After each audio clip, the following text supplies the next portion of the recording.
Hey, and welcome to another episode of Blow My Turbo. And today have I got a patch show for you. So without further ado, let's make a start. And first of all, we're going to be talking about Whistlindiesel. And he's just brought out a video where he's basically got a monster truck and he's added a 2,500 brake horsepower Viper 2 fighter jet engine strapped to the back of this monster truck, and he's basically ploughing through a whole load of snow, and it is amazing video to see. I mean, the amount of money this guy spends on videos, it is mind-blowing. He is like the Mr. Beast but for the automotive world.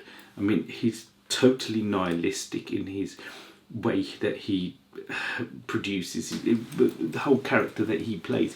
Absolutely amazing, very entertaining. He is so different.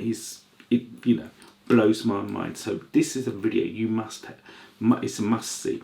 Like everything, all the videos that I review, all the links are in the comments below, so please watch. Secondly, we have Tavaresh, and he's got his McLaren P1. I mean, this guy is insane. He is taken on so much by purchasing this flood damaged McLaren P1. It's very famous P1, if anything, and he's basically been stripping this car and trying to rebuild it. The fact that it's also a hybrid vehicle, he's actually upgrading the vehicle and doing basically a hybrid delete on it, and he's replacing the P1 engine with a 720, and it's quite a project that he's undertaking, and he's working on the wiring loom for the vehicle, and it isn't, what can I say, it's a bit like spaghetti really, isn't it, trying to sort this wiring loom out. And he's also trying to attach the rear clamshell as well, and that's an all carbon fibre clamshell. Now he's gone with this clamshell because I think it's a lot cheaper using a third party basically body kit than going to McLaren themselves and trying to get the rear end of a McLaren P1.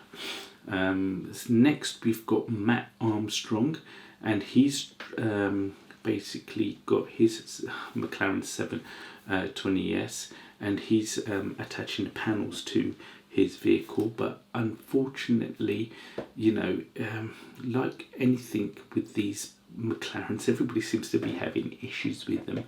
His car ends up going up in smoke towards the end of their video, and it's going to be interesting to want to find out what exactly has gone wrong with his McLaren, because after he's bought this car as a wreck. He bought a separate tub and put all the parts onto this new tub. First, the tub was a left-hand drive and they converted it to a right-hand drive, and he seemed to just put everything back together. The wheels are bloody gorgeous, and so is the paint job. But unfortunately, there's an issue with the engine. We won't find out what that issue is until we go on to the next video that he releases. Next, we have Doug Demuro. Everybody loves Doug Demuro. I don't know why, but we all do. It's just the way he shoots his videos. It's very unique, very plain, very simple, but gives so much entertainment in the way he conveys his message across. And he is reviewing a Ferrari F430 Spider with a manual conversion. Yes, you can get a manual conversion. You can get the flappy gears off this car and get it into a manual. And the original manuals are worth so much money. The price has gone through the bloody roof. But if you've got a Spider that has the auto F1 transmission, you can get it converted to a manual, and I think in the long run it could save you a lot of money, because when those pneumatic pistons go wrong for the gear change, it can cost you a lot of money. Now the interesting thing with the Ferrari F30 is that gives out F430, it gives out 490 brake horsepower, and the original Ferrari 360 used to only give out 400 brake horsepower, so there's 90 brake horsepower power increase from the 360 to the F430. And last but not least, I've been looking on eBay, and I think I have found the world's cheapest Mercedes Maybach. Now this Mercedes Maybach, it's 20 grand, and the reason it is 20 grand is because 3 years ago the windscreen got smashed, and when it got smashed, wherever it was probably stored outside in the open, and someone had the intelligence of not covering the screen, or maybe they covered the car and didn't do it properly, and then what happened is it suffered from water ingress, and because of that nothing bloody works. You put the key in, nothing turns on. And now it could be a blown fuse, you could get lucky, it could be a blown fuse, but it may not. But he's asking for 20 grand. He says the engine's worth at least that.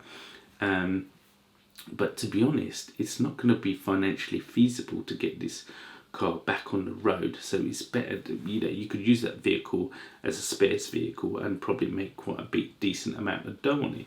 I mean, the interior is an absolute mess. There's spiders webs in it, and there is pigeon poo everywhere. I mean, it is a mess. I mean, does this car need a valet, deep clean valet, or what? I mean, but the car itself, I mean, prior to it having the windscreen cracking, was probably a cracking car. It's done over 160 odd thousand miles as well. And the funny thing is, I mean, that vehicle was probably worth about 450,000 when it came out. So every mile it did probably cost him about £4 a mile, £4 a mile, $4 a mile, whatever. I would love to know more about the history, who owned it, and so forth about this vehicle. But it is what it is. It's on eBay at the moment. I'll even leave a link to the auction as well in the description. And that's about wraps it up for today. And hope you enjoyed this video.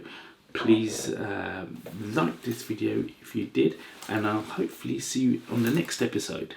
If you liked this video, please feel free to subscribe to our channel, press the bell notification button, and get notified when a new video comes out. Please leave a thumbs up. If you enjoyed this video, please leave comments and let us know what your thoughts and suggestions are for future videos. And we will see you in the future, if there is one.